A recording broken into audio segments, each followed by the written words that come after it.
Amis de Pipo TV, le thème de la vidéo aujourd'hui, c'est le thème du débunkage. Ouais, débunkage.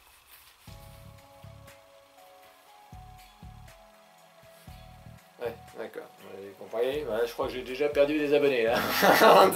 Oui. Alors, c'est vrai que j'ai l'impression que j'ai pas des abonnés d'une grande qualité. Ah, non, c'est pas. J'ai l'impression que vous avez dû vous faire virer de quelqu'un et puis vous êtes arrivé chez moi, vous avez dit l'autre il a une tête de. Je m'abonne. J'ai l'impression que c'est ça. Parce que j'ai l'impression que quand je vous dis quelque chose. Ouais, j'en vois, hein. Là, je vois. Je vois certains. Le regard, il est quand même. Ouais, hein, c'est creux, c'est vide. Voilà, donc, bon, alors, en gros, on va parler comment débunker certaines situations. Voilà. Là, c'est plus clair, j'imagine. Alors, quelle situation? Voilà, des situations, des techniques qui sont utilisées. Hein. Ben là, par exemple, il y a la technique du blanc et du noir. Donc ça, j'en avais déjà parlé dans une précédente vidéo. Hein. Et là, je suis tombé dessus à la télé, par hasard. Donc là, j'ai dit, je vais le remontrer en image, c'est plus sympa, ça c'est sûr. Hein. Donc il y a aussi la technique de l'homme de paille. Ouais, l'homme de paille. Alors, l'homme de paille, ouais, d'accord. Alors, l'homme de paille, c'est pas un homme avec une paille dans le nez, puis... Non, on n'est pas sur Canal+, d'accord? Non, c'est pas du tout ça. Et puis une dernière technique, c'est pour ceux qui ne veulent pas se faire vacciner, bon, je vous expliquerai après, on verra. Donc, qui utilise régulièrement ces techniques, hein? Alors, premièrement, il y a les journalopes, oui, ça utilise bien, il y a les chroniputes, ça c'est sûr, et il y a aussi les politiciens. Ça, c'est sûr. Ces trois-là, ils utilisent très régulièrement. Alors là, vous avez vu, bon, on est dans la fausse sceptique. Ah bah oui, là, et puis il faut faire gaffe, hein, parce que là, ils essayent de vous faire boire la tasse, et vous, évidemment... Ah non, non, il faut faire très attention, ça c'est sûr. Donc il y a aussi les moutons, les moujons, qui l'utilisent aussi, donc ça vous pouvez rencontrer, un repas de famille, ça peut être un débat, ou même au travail par exemple, voilà, donc ils essayent de vous brasser, puis là ils peuvent vous brasser sec, parce que, ah bah oui, quand les techniques sont bien utilisées, on vous savate, et puis vous avez du mal à vous remettre, merde, qu'est-ce que, d'accord. Voilà, c'est parti, on va montrer la première technique. Voilà, donc c'est parti, donc la fameuse technique du blanc et du noir, donc elle va être utilisée là par Géraldine Maillet, vous allez voir, alors, bien salement, hein, ça c'est clair que là, elle la connaît bien, ça se voit sa technique, donc le petit blond là de touche pas mon poste, hein, alors lui il part, alors il a été malin quand même parce qu'il va utiliser le mot sensation, hein, la sensation d'être dans une dictature. Il avait bien prévu son coup parce qu'il savait tous les dégueulasses qu'il avait autour, que ça allait lui retomber dessus. Donc il avait bien prévu et vous allez voir que justement il s'en sort bien parce qu'il parle de sensation. Hop, à chaque fois il remet de sensation parce qu'elle elle insiste évidemment. Regardez, et c'est intéressant. En fait, derrière l'image, il y a un message. Ce message, il est clair, c'est qu'aujourd'hui, il y a des millions de Français qui ont la sensation de vivre dans une dictature. Donc certes, c'est violent. En Afghanistan, hein. Ouais. Qui ont la sensation, j'ai dit, de vivre dans une dictature. En Afghanistan quand même. Qui ont la sensation. Des critères donc, certes, un peu... Alors vous avez vu, hein, elle, Géraldine Maillet, bien hautaine, ça c'est sûr, et là, Afghanistan, Afghanistan, il n'y a pas d'autre solution, hein, donc on est soit en dictature, soit en démocratie. Il n'y a pas de... Chez Géraldine Maillet, il n'y a rien d'autre. Et elle vous le fout en pleine face, hein, là faut être fort. Alors lui, il avait été malin quand même, il avait dit sensation, parce que lui, il savait qu'avec tous les dégueulasses qu'il avait autour, il allait se faire piéger.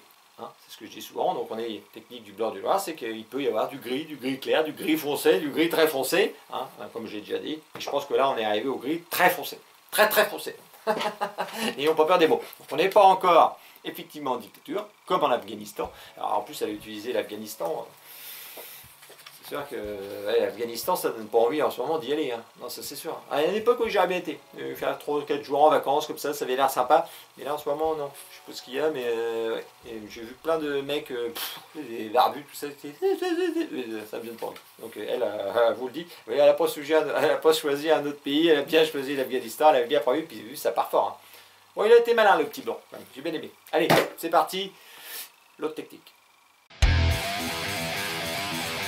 Alors, l'homme de paille, qu'est-ce que c'est? Voilà, alors une personne discute, elle a un argument A, alors là, pour l'occurrence, c'était le mec qui avait fait des affiches dans le sud de la France, là, avec Macron déguisé en Hitler. Donc là, il vient défendre son bout de gras.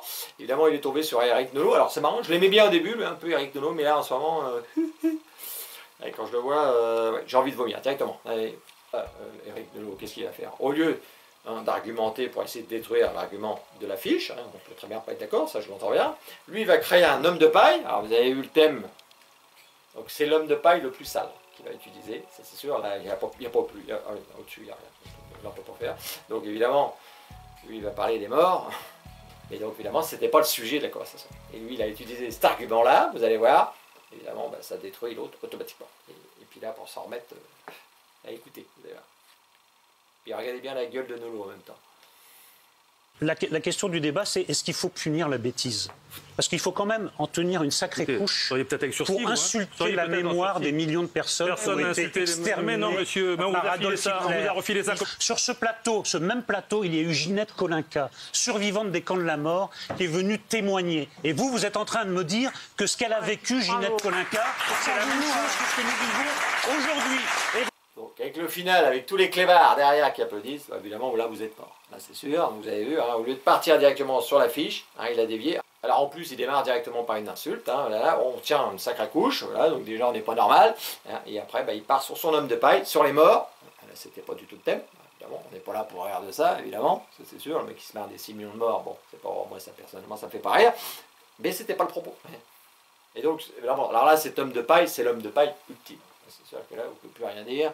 En plus, il avait une invitée, machin. Donc là, ouais, moi, j'étais là-bas. Je peux sortir, je peux m'en aller, monsieur Noula. Ah oui, non, ça y est, j'ai. Donc là, c'est vraiment une technique de salopard. Hein. Là, c'est clair. Hein, évidemment, parce que l'homme de paille, il est très puissant. Il a détruit son. Ouais, ça fout la gerbe. Hein. Ouais, ça, c'est sûr. Bon, allez, dernière petite chose. C'est parti.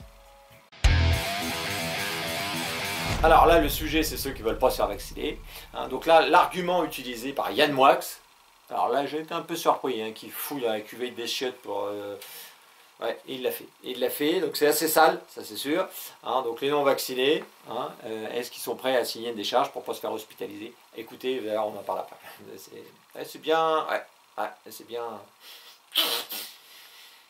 Une question à te poser, Flo. Est-ce que vos manifestants seraient d'accord pour signer une décharge attestant du fait qu'ils accepteraient de ne pas bénéficier des soins intensifs en cas de Covid? Non mais...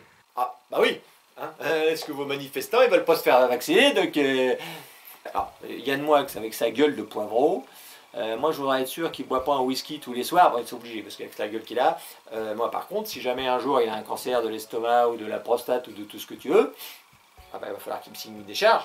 Je bois de l'alcool comme un poivreau, mais si j'ai un problème, c'est moi qui va payer. Ou alors j'espère qu'il fume pas non plus, le petit Yann Moix. Parce que s'il fume, ah bah c'est pareil. Quelqu'un qui me dit ça, si jamais il fume, eh ben je lui dis, ah bah tu vas me signer aussi une petite décharge. Je fume comme un pompier, mais si jamais j'ai un beau petit cancer de la gorge, je soigne par moi-même. S'ils veulent un changement de société, moi je suis ok. Hein. Moi de toute façon, j'ai rien à me reprocher. Et pareil pour les légumes bio. Est-ce que Yann Moix, le gros dégueulasse, est-ce qu'il mange bien des légumes bio? Ah oui, moi je mange que des légumes bio. Ouais, c'est comme ça. Alors, il va chercher ses légumes ailleurs. Il faut qu'il me signe une décharge. Je mange des légumes nourris aux pesticides. Et si j'ai un cancer, je me soigne par moi-même. Ouais, et j'espère qu'aussi en voiture, il ne dépasse jamais la vitesse réglementaire. Ah ben j'espère que... Alors moi, non, jamais. Moi, c'est 50, je roule à 50. Je suis même plutôt 45, toujours. C'est 110, je roule à 105, toujours. Et donc, si jamais Yann Moix ou un autre crétin qui me sort ça, j'espère qu'il va me signer une petite décharge. Si je dépasse la vitesse réglementaire et que j'ai un accident et que je suis paraplégique, je vais me soigner par mes propres moyens. Voilà. Donc, tous ces dégueulasses qui vous sortent cet argument-là, il faut même que dans leur vie, bah, ils n'aient aucun... Ah, je veux savoir ce qu'on veut. Si on veut, bah, c'est comme ça. D'accord? Bah voilà. Bon, bah, je pense que je vous ai donné des clés. Hein, oui, je pense que ça a été bon. Moi, je pense que c'est bon. Moi, c'est mon argument. Je pense que c'est bien. Vous pourrez me dire ce que vous en pensez dans les commentaires, mais je pense que là, j'ai été bon. Ouais, je pense que c'est vraiment une très bonne vidéo. D'accord. Bon, bah voilà. Bon, bah, on se retrouve une prochaine fois et puis on verra. Normalement, ça devrait être une vidéo du mois. Normalement, parce que là, je trouve que je pars un peu trop dans le... Ouais, je sais plus où je vais. Oh